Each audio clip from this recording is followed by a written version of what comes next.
Assalamualaikum warahmatullahi wabarakatuh. Saya Yudi Oktavini dengan NIM 33211048. Di sini saya akan menjelaskan bagaimana itu teori permintaan. Nah, dalam teori permintaan kita harus mengetahui itu apa itu pengertian dari permintaan. Nah, pengertian dari permintaan ini itu ada secara umum menurut N. Gregory Mankiw dan menurut Ibnu Taimiyah. Nah, apa sih permintaan menurut atau secara umum? Yaitu permintaan adalah banyak jumlah barang yang diminta pada suatu pasar tertentu dengan tingkat harga tertentu pada tingkat pendapatan tertentu. Nah, misalnya besar kecilnya perubahan permintaan ditentukan oleh besar kecilnya perubahan harga. Nah, jika ini terjadi, maka berlaku perbandingan terbalik antara harga terhadap harga permintaan dan perbandingan lurus dengan penawaran. Nah, selanjutnya yaitu pengertian permintaan menurut N. Gregory Mankiw dalam bukunya yang berjudul yaitu Pengantar Mikroekonomi. Nah, dalam bukunya tersebut menyebutkan bahwa suatu permintaan adalah sejumlah barang yang diinginkan dan dapat dibeli oleh pembeli. Kan kita tahu bahwa untuk barang apapun ada banyak hal yang menentukan jumlah yang akan diminta pembeli.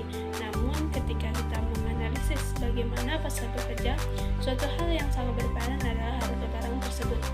Yang kedua yaitu menurut Ibnu Taimiyah.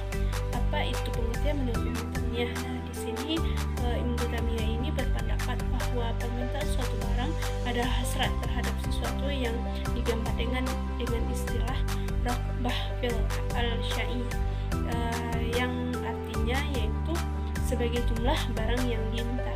Nah, itulah pengertian permintaan menurut secara umum menurut dua ahli, yaitu menurut N. Gregory Mankiw dan menurut Ibnu Taimiyah. Nah, selanjutnya itu mengenai konsep permintaan dalam perspektif ekonomi Islam. Apa sih itu konsep permintaan dalam Islam?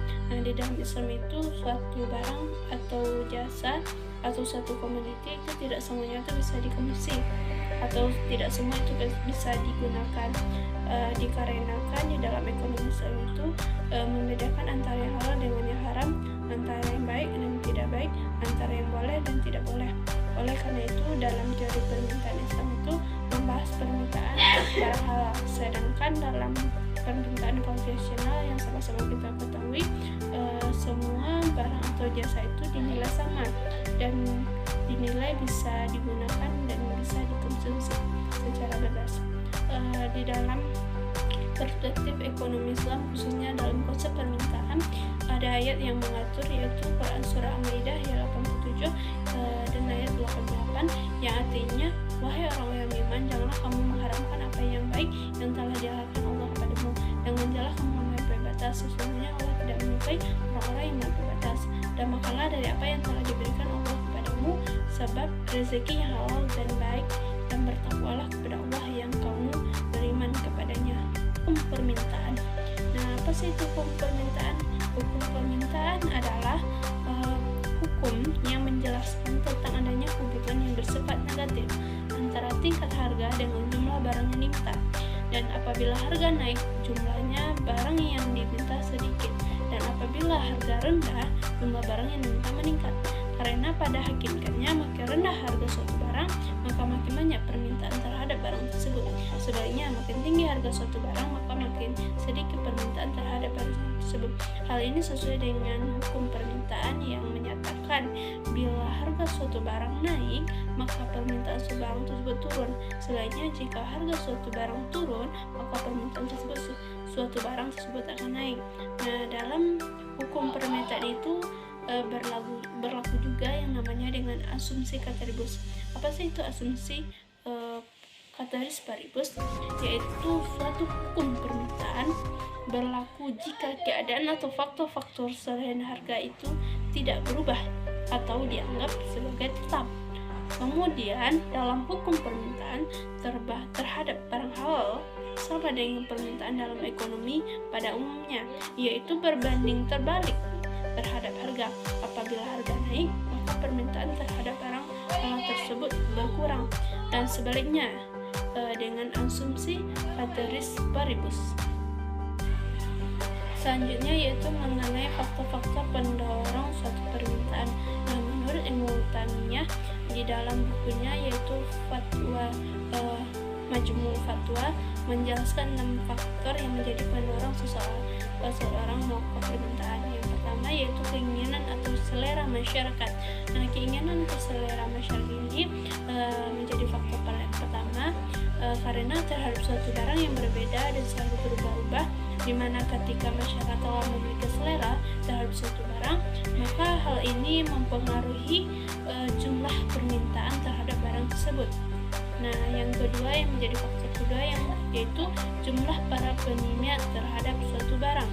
Jika jumlah masyarakat yang menginginkan barang tersebut semakin banyak, maka harga barang tersebut akan semakin meningkat.